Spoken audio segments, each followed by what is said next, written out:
नमस्कार। श्रीमद् वाल्मीकि रामायण अखंड पाठ में आज हम पढ़ेंगे 44 सर्ग यानी कि किष्किंधा कांड से 40वां सर्ग।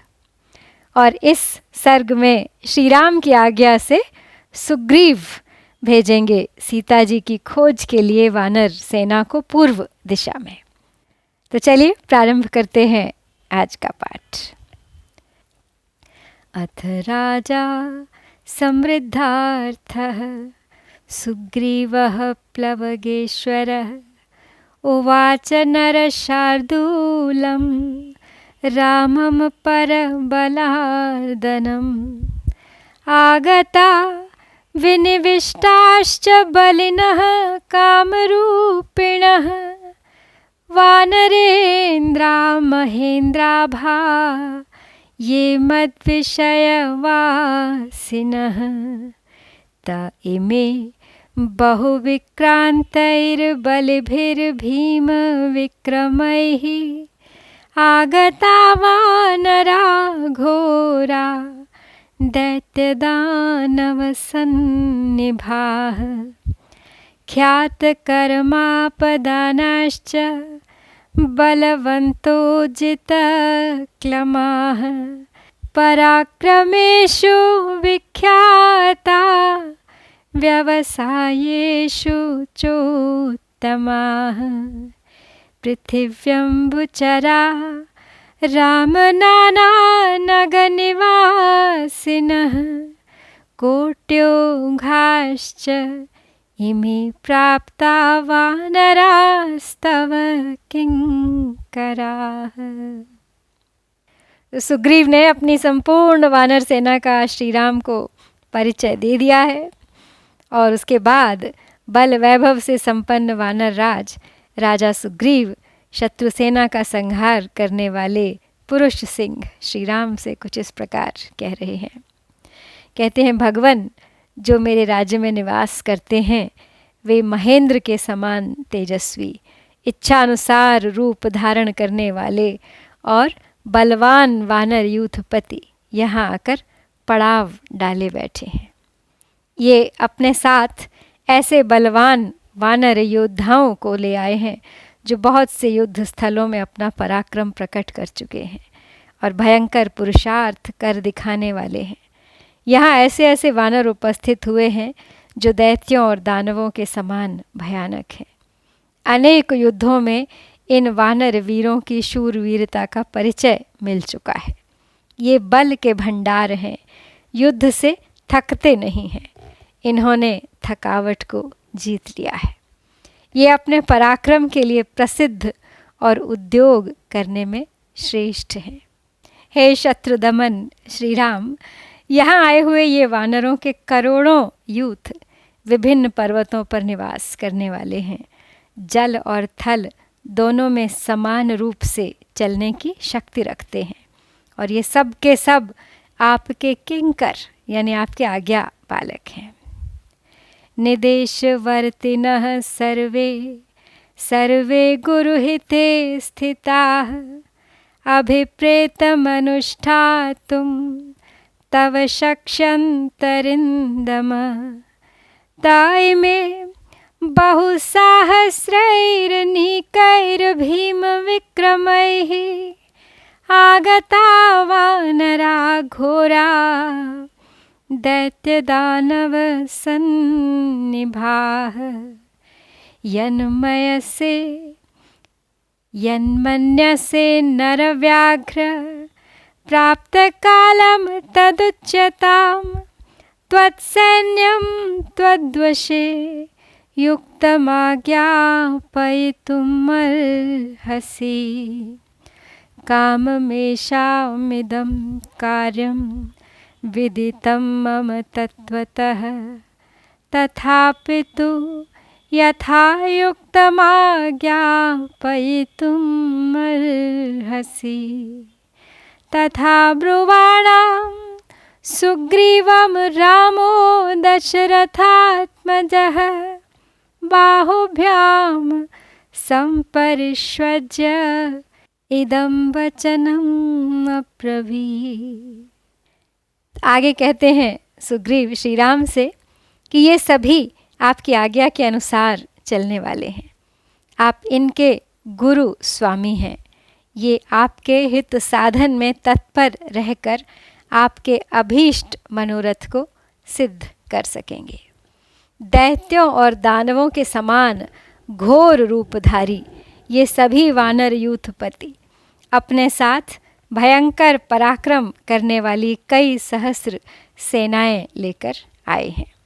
हे पुरुष सिंह, अब इस समय आप जो कर्तव्य उचित समझते हैं उसे बताइए। आपकी यह सेना आपके वश में है, आप इसे यथोचित कार्य के लिए आज्ञा प्रदान करें। यद्यपि सीता जी के अन्वेषण का यह कार्य इन सब को तथा मुझे भी अच्छी तरह से ज्ञात है, तथापि आप जैसा उचित हो वैसे कार्य के लिए हमें आज्ञा दें।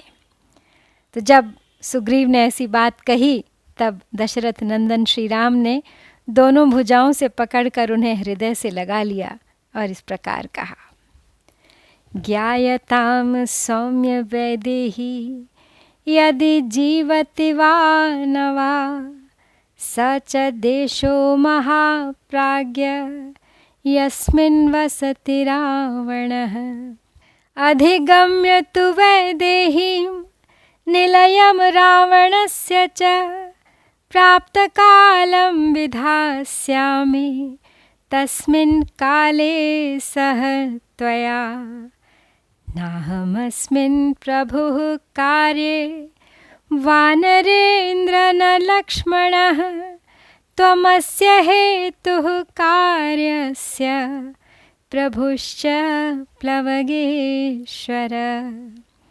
त्वमेवाज्ञापय विभो मम कार्यविनिश्चयं त्वं हि जानासि मे कार्यं मम वीर न संशयः सुहृद्वितीयो विक्रान्तः प्राज्ञः कालविशेषवेत् भवानस्मद्धिते युक्तः सुहृदाप्तो अर्थवेत्तमः। तो श्री राम ने सुग्रीव को अपने हृदय से लगा लिया और कहा, हे सौम्य महाप्राज्ञ, पहले यह तो पता लगाओ कि विदेह कुमारी सीता जीवित है या नहीं, तथा वह देश जिसमें रावण निवास करता है वो कहाँ है। जब सीता के जीवित होने का और रावण के निवास स्थान का निश्चित पता मिल जाएगा, तब जो समयोचित कर्तव्य होगा उसका मैं तुम्हारे साथ मिलकर निश्चय करूँगा। तो वानरराज, इस कार्य को सिद्ध करने में न तो मैं समर्थ हूँ और न लक्ष्मण ही। कपीश्वर, इस कार्य की सिद्धि तुम्हारे ही हाथ है, तुम ही इसे पूर्ण करने में समर्थ हो। तो प्रभो, मेरे कार्य का भली भांति निश्चय करके अब तुम ही वानरों को उचित आज्ञा दो। हे वीर, मेरा कार्य क्या है इसे तुम ही ठीक ठीक जानते हो, इसमें कोई संशय नहीं है। लक्ष्मण के बाद तुम ही मेरे दूसरे सुहृद हो। तुम पराक्रमी हो, बुद्धिमान हो, समयोचित कर्तव्य के ज्ञाता हो, हित में संलग्न रहने वाले हितैषी बंधु, विश्वास पात्र तथा मेरे प्रयोजन को अच्छी तरह समझने वाले हो। एवमुक्तस्तु सुग्रीवो विनतं नाम यूथपम् अब्रवीत् राम सानिध्ये लक्ष्मणस्य च धीमतः शैलाभं मेघनिर्घोषमूर्जितं प्लवगेश्वरं सोमसूर्यनिभैः सार्धं वानरैर्वानरोत्तम देशकालनयैर्युक्तो विज्ञः कार्यविनिश्चये वृतः शतसहस्रेण वानराणां तरस्विनाम् अधिगच्छ दिशं पूर्वां सशैलवनकाननां तत्र सीतां च वैदेहीं निलयं रावणस्य च मार्गध्वं गिरिदुर्गेषु वनेषु च नदीषु च नदीं भागीरथीं रम्यां सरयूं कौशिकीं तथा कालिन्दीं यमुनां रम्यां यामुनां च महागिरिं सरस्वतीं च सिन्धुं च शोणं मणिनिबोधकम् महीं कालमहीं चापि शैलकाननशोभितां ब्रह्ममालान् विदेहांश्च मालवान् काशिकोसलान् मागधांश्च महाग्रामान् पुण्ड्रांस्त्वङ्गांस्तथैव च भूमिं च कोशकाराणां भूमिं च रजताकरां सर्वं च तद्विचेतव्यं मार्गयद्भिस्ततस्ततः रामस्य दयितां भार्यां सीतां दशरथस्नुषाम्। तो श्री रामचंद्र जी के अब ऐसा कहने पर सुग्रीव ने उनके और बुद्धिमान लक्ष्मण के समीप ही विनत नामक यूथपति से, जो पर्वत के समान विशालकाय, मेघ के समान गंभीर गर्जना करने वाले बलवान तथा वानरों के शासक थे, और चंद्रमा एवं सूर्य के समान कांति वाले वानरों के साथ उपस्थित हुए थे। तो उन्होंने कहा उनसे कि हे वानर शिरोमणे, तुम देश और काल के अनुसार नीति का प्रयोग करने वाले तथा कार्य का निश्चय करने में चतुर हो। तुम 1,00,000 वेगवान वानरों के साथ पर्वत, वन और काननों सहित पूर्व दिशा की ओर जाओ और वहाँ पहाड़ों के दुर्गम प्रदेशों, वनों तथा सरिताओं में विदेह कुमारी सीता एवं रावण के निवास स्थान की खोज करो। भागीरथी, गंगा, रमणीय सरयू, कौशिकी, सुरम्य कलिंद नंदिनी यमुना, महापर्वत यामुन, सरस्वती नदी, सिंधु, मणि के समान निर्मल जल वाले शोणभद्र, मही तथा पर्वतों और वनों से सुशोभित कालमही आदि नदियों के किनारे ढूंढो। ब्रह्ममाल, विदेह, मालव, काशी, कौशल, मगध देश के बड़े बड़े ग्राम, पुंड्र देश तथा अंग आदि जनपदों में छानबीन करो। रेशम के कीड़ों की उत्पत्ति के स्थानों और चांदी के खानों में भी खोज करनी चाहिए। इधर उधर ढूंढते हुए तुम सब लोगों को इन सभी स्थानों में राजा दशरथ की पुत्र वधू तथा श्री रामचंद्र जी की प्यारी पत्नी सीता का अन्वेषण करना चाहिए। समुद्रमवगाढांश्च पर्वतान् पत्तनानि च मन्दरस्य च ये कोटिं संश्रिताः केचिदालयाः कर्णप्रावरणाश्चैव तथा चाप्योष्ठकर्णकाः घोरलोहमुखाश्चैव जवनाश्चैकपादकाः अक्षया बलवन्तश्च तथैव पुरुषादकाः किरातास्तीक्ष्णचूडाश्च हेमाभाः प्रियदर्शनाः आममीनाशनाश्चापि किराताद्वीपवासिनः अन्तर्जलचरा घोरा नरव्याघ्रा इति स्मृताः एतेषामाश्रया सर्वे विचेया काननौकसः गिरिभिर्ये च गम्यन्ते प्लवनेन प्लवेन च यत्नवन्तो यवद्वीपं सप्तराजोपशोभितं सुवर्णरूप्यकदीपं सुवर्णाकरमण्डितम्।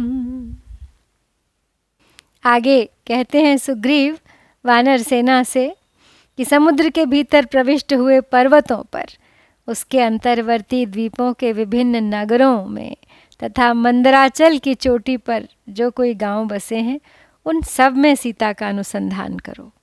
जो कर्ण प्रावरण यानी वस्त्र की भांति पैर तक लटके हुए कान वाले, ओष्ठ कर्णक होंठ तक फैले हुए कान वाले तथा घोर लोहमुख लोहे के समान काले एवं भयंकर मुख वाले हैं, जो एक ही पैर के होते हुए भी वेगपूर्वक चलने वाले हैं, जिनकी संतान परंपरा कभी क्षीण नहीं होती, वे पुरुष तथा जो बलवान नरभक्षी राक्षस हैं, जो सूची के अग्रभाग की भांति तीखी चोटी वाले, सुवर्ण के समान कांतिमान, प्रिय दर्शन, सुंदर, कच्ची मछली खाने वाले द्वीपवासी तथा जल के भीतर विचरने वाले किरात हैं, जिनके नीचे का आकार मनुष्य जैसा और ऊपर की आकृति व्याघ्र के समान है, ऐसे जो भयंकर प्राणी बताए गए हैं।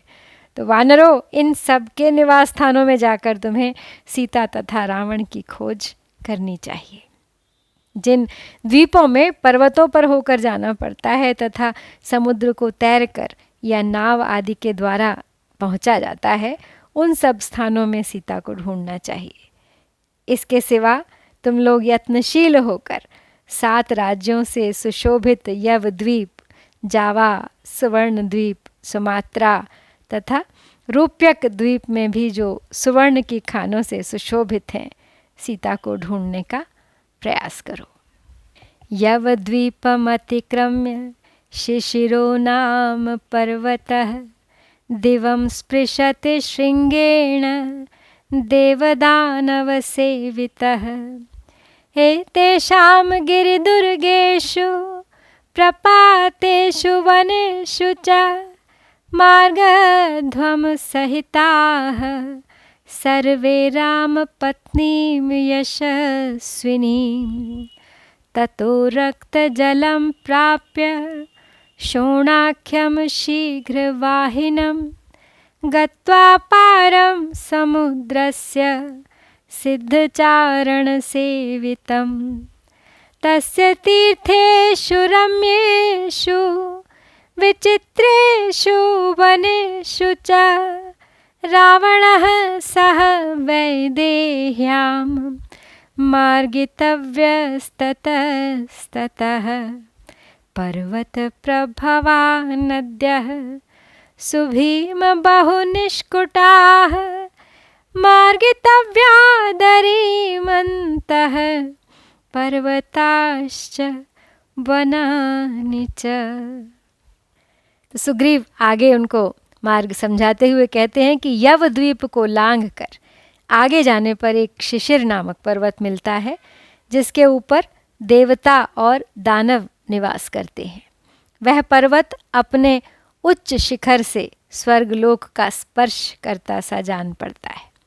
इन सब द्वीपों के पर्वतों तथा शिशिर पर्वत के दुर्गम प्रदेश में, झरनों के आसपास और जंगलों में तुम सब लोग एक साथ होकर श्री रामचंद्र जी की यशस्विनी पत्नी सीता का अन्वेषण करो।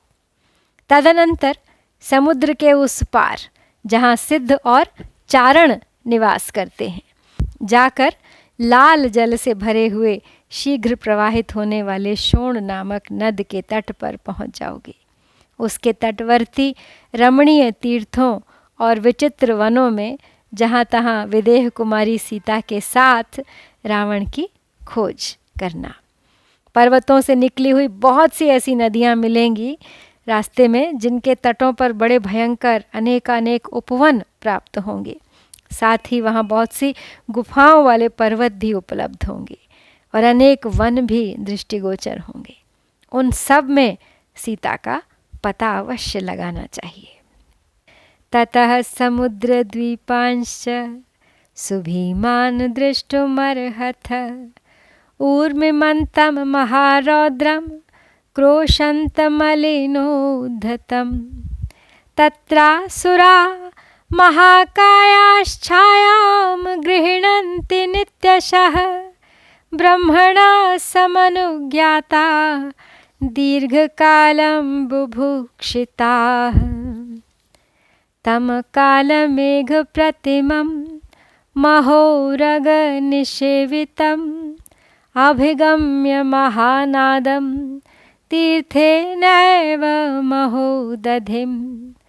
ततो रक्तजलं भीमं लोहितं नाम सागरं गत्वा प्रेक्ष्यथ तां चैव बृहतीं कूटशाल्मलीं।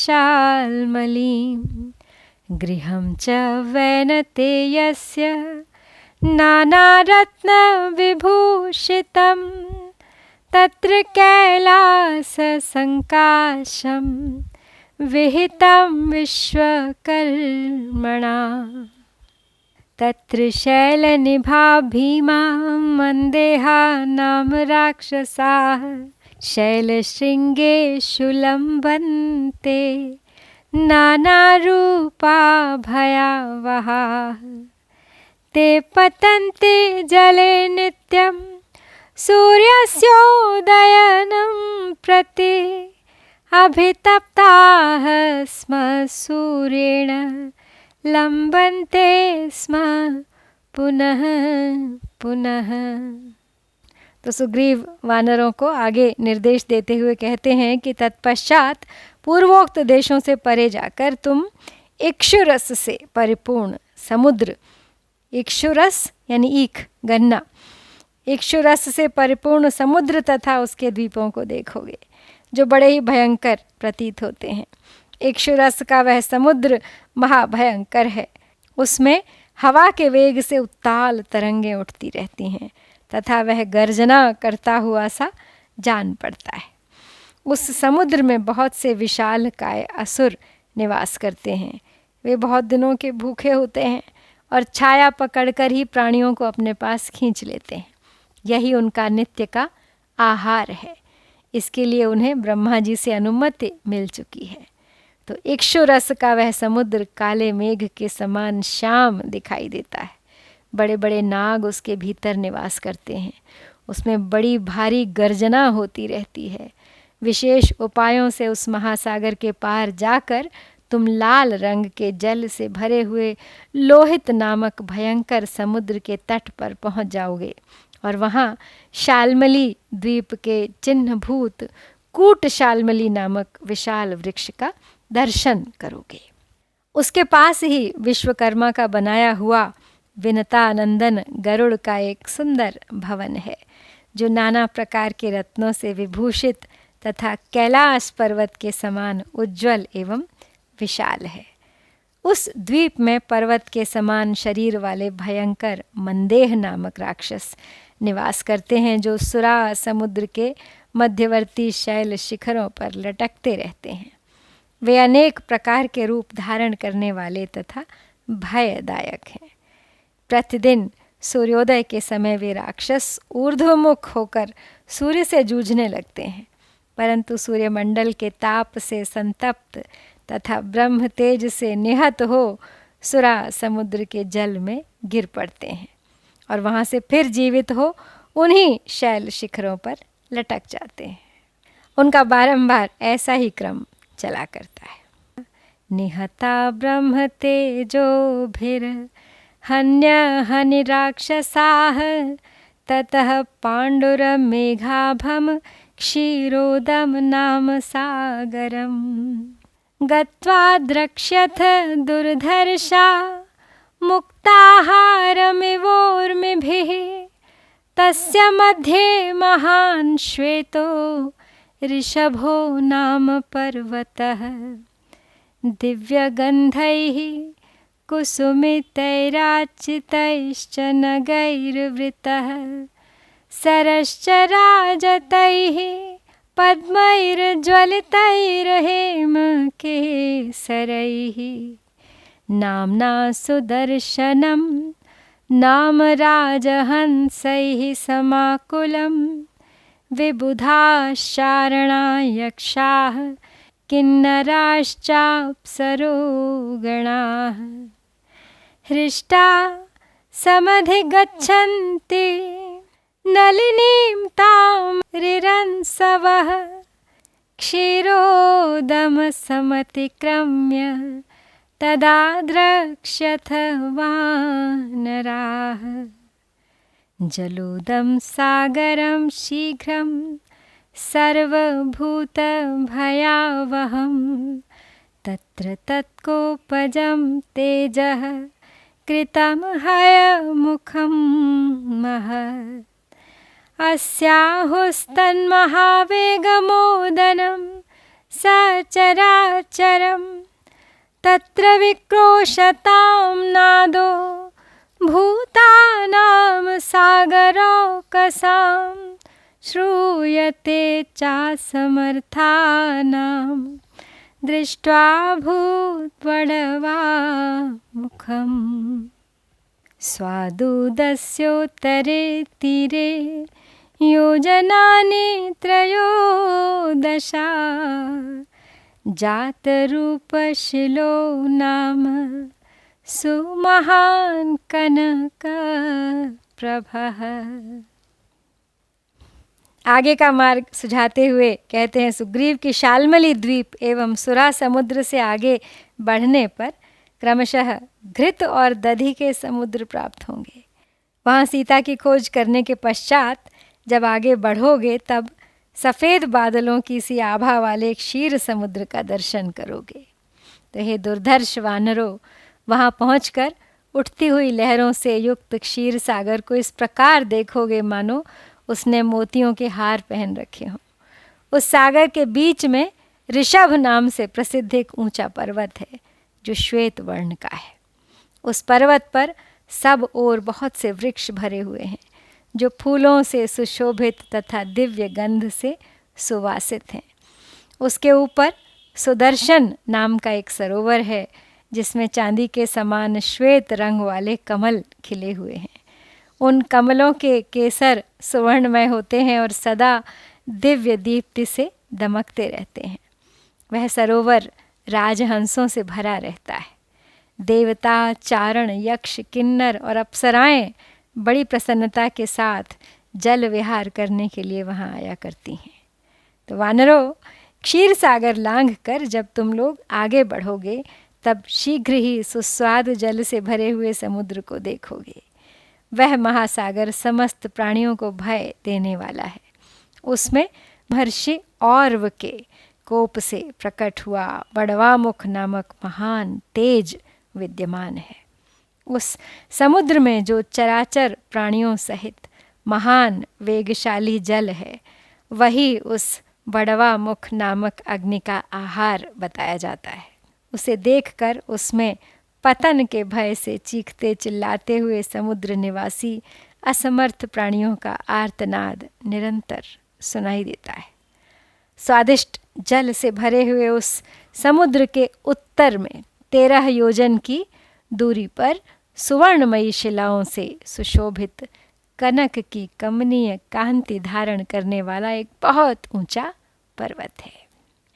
तत्र चंद्र प्रतीकाशम पन्नगम धरणीधरम पद्मपत्र विशालाक्षम ततो द्रक्ष्यथ वानराः आसीनं पर्वतस्याग्रे सर्वदेव नमस्कृतं सहस्रशिरसं देवम् अनन्तं नीलवाससं त्रिशिराः काञ्चनः केतुस्तालस्तस्य महात्मनः स्थापितः पर्वतस्याग्रे विराजते सवेदिकः पूर्वस्यां दिशि निर्माणं कृतं तत्त्रिदशेश्वरैः ततः परं हेममयः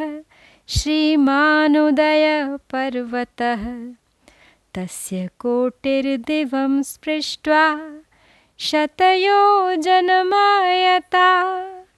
जातरूपमयी दिव्या विराजति सवेदिका। आगे कहते हैं सुग्रीव कि वानरों, उसके शिखर पर इस पृथ्वी को धारण करने वाले भगवान अनंत बैठे दिखाई देंगे। उनका श्री विग्रह चंद्रमा के समान गौर वर्ण का है। वे सर्प जाति के हैं, परंतु उनका स्वरूप देवताओं के तुल्य है। उनके नेत्र प्रफुल्ल कमल दल के समान है और शरीर नील वस्त्र से आच्छादित है। उन अनंत देव के सहस्र मस्तक हैं। पर्वत के ऊपर उन महात्मा की ताड़ के चिन्ह से युक्त सुवर्णमयी ध्वजा फहराती रहती है।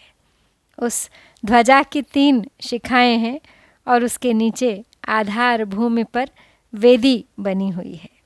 इस तरह उस ध्वज की बड़ी शोभा होती है। यही तालत ध्वज पूर्व दिशा की सीमा के सूचक चिन्ह के रूप में देवताओं द्वारा स्थापित किया गया है। उसके बाद सुवर्णमय उदय पर्वत है जो दिव्य शोभा से संपन्न है। उसका गगन चुंबी शिखर 100 योजन लंबा है और उसका आधारभूत पर्वत भी वैसा ही है। उसके साथ वह दिव्य सुवर्ण शिखर अद्भुत शोभा पाता है। सालैस्तालैस्तमालैश्च कर्णिकारैश्च पुष्पितैः जातरूपमयैर्दिव्यैः शोभते सूर्यसन्निभैः तत्र योजनविस्तारम् उच्छ्रितं 10 योजनं शृङ्गं सौमनसं नाम जातरूपमयं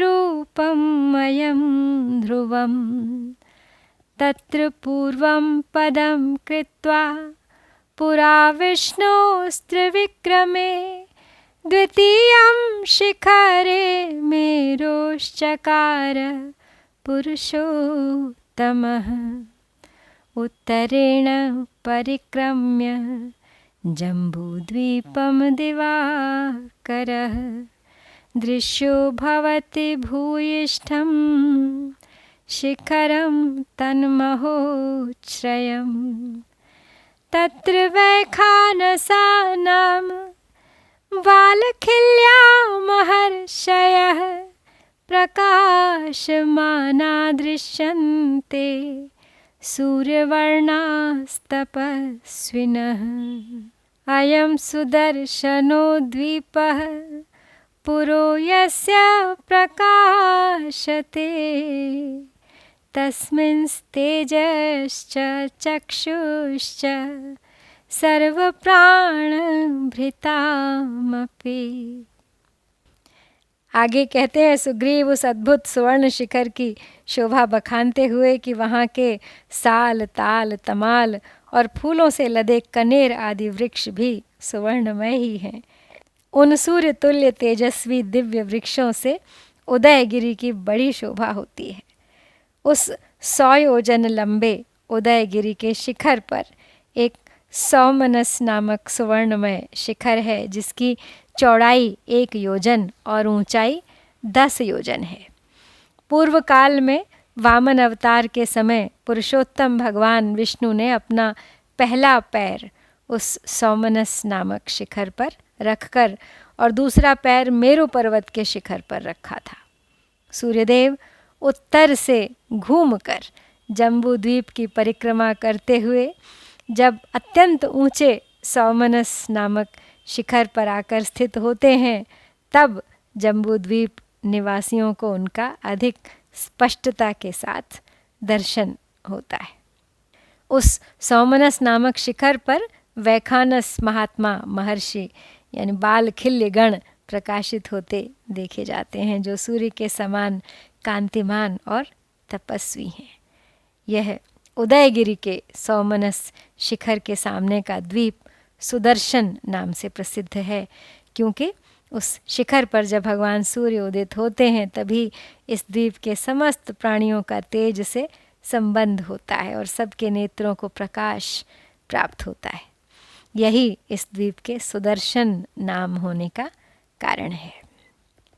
शैलस्य तस्य पृष्ठेषु कंदरेषु वनेषु च रावणः सह वैदेह्यां मार्गितव्यस्ततस्ततः काञ्चनस्य च शैलस्य सूर्यस्य च महात्मनः आविष्टा तेजसा सन्ध्या पूर्वा रक्ता प्रकाशते। पूर्वमेतत् कृतं द्वारं पृथिव्या भुवनस्य च सूर्यस्योदयनं चैव पूर्वा ह्येषादिगुच्यते। तस्य शैलस्य पृष्ठेषु निर्झरेषु गुहासु च रावणः सह वैदेह्यां मार्गितव्यस्ततस्ततः। ततः परमगम्या स्याद्दिक्पूर्वा त्रिदशावृता रहिता चन्द्रसूर्याभ्यां दृश्या तमसावृता। उदयगिरी के बारे में आगे बताते हैं सुग्रीव कि उदयाचल के पृष्ठ भागों में, कंदराओं में तथा वनों में भी तुम्हें जहाँ तहाँ विदेह कुमारी सीता सहित रावण का पता लगाना चाहिए। उस सुवर्णमय उदयाचल तथा महात्मा सूर्यदेव के तेज से व्याप्त हुई उदय कालिक पूर्व संध्या रक्तवर्ण की प्रभा से प्रकाशित होती है। सूर्य के उदय का यह स्थान सबसे पहले ब्रह्मा जी ने बनाया है, अतः यही पृथ्वी एवं ब्रह्मलोक का द्वार है। ऊपर के लोकों में रहने वाले प्राणी इसी द्वार से भूलोक में प्रवेश करते हैं तथा भूलोक के प्राणी इसी द्वार से ब्रह्मलोक में जाते हैं। पहले इसी दिशा में इस द्वार का निर्माण हुआ है, इसलिए इसे पूर्व दिशा कहते हैं। उदयाचल की घाटियों, झरनों और गुफाओं में यत्र तत्र घूमकर तुम्हें विदेह कुमारी सीता सहित रावण का अन्वेषण करना चाहिए। और इससे आगे पूर्व दिशा अगम्य है, उधर देवता रहते हैं। उस ओर चंद्रमा और सूर्य का प्रकाश न होने से वहाँ की भूमि अंधकार से आच्छन्न एवं अदृश्य है। शैलेषु तेषु सर्वेषु कंदरेषु नदीषु च ये च नोक्ता मयोद्देशा विचेयातेषु जानकी। एतावद्वानरैः शक्यं गन्तुं वानरपुङ्गवाः अभास्करं मर्यादं न जानीमस्ततः परम्। अभिगम्य तु वैदेहीं निलयं रावणस्य च मासे पूर्णे निवर्तध्वम् उदयं प्राप्य पर्वतम्। ऊर्ध्वम् आसान्नवस्तव्यं वसन्वध्यो भवेन्मम सिद्धार्थाः सन्निवर्तध्वम् अधिगम्य च मैथिलीम्। महेन्द्रक्रान्तां वनषण्डमण्डितां दिशं चरित्वा निपुणेन वानराः अवाप्य सीतां रघुवंशजप्रियां ततो निवृत्ताः सुखिनो भविष्यथ। तो उदयाचल के आसपास के जो समस्त पर्वत, कंदराएं तथा नदियां हैं, उनमें तथा जिन स्थानों का मैंने निर्देश नहीं किया है, उनमें भी तुम्हें जानकी की खोज करनी चाहिए। तो वानर शिरोमणियों, केवल उदयगिरी तक ही वानरों की पहुंच हो सकती है। इससे आगे न तो सूर्य का प्रकाश है और न देश आदि की कोई सीमा ही है। अतः आगे की भूमि के बारे में मुझे भी कुछ मालूम नहीं है। तुम लोग उदयाचल तक जाकर सीता और रावण के स्थान का पता लगाना और 1 मास पूरा होते होते तक लौट आना। 1 महीने से अधिक न ठहरना। जो अधिक काल तक वहाँ रह जाएगा वह मेरे द्वारा मारा जाएगा। मिथिलेश कुमारी का पता लगाकर अन्वेषण का प्रयोजन सिद्ध हो जाने पर अवश्य लौट आना। वानरों, वन समूह से अलंकृत पूर्व दिशा में अच्छी तरह भ्रमण करके श्री रामचंद्र जी की प्यारी पत्नी सीता का समाचार जानकर तुम वहाँ से लौट आना। हम सब मिलकर श्री राम की प्यारी पत्नी सीता को खोज पाएं। इससे अधिक सौभाग्य हमारा हो नहीं सकता। तो इस प्रकार श्री वाल्मीकि निर्मित आर्ष रामायण आदि काव्य के किष्किंधा कांड में हम 40वां सर्ग यहाँ पूरा करते हैं। इत्यार्षे श्रीमद् रामायणे वाल्मीकिये आदिकाव्ये किष्किंधा कांडे 44 सर्गः। ॐ श्री सीतारामचन्द्राभ्यां नमः।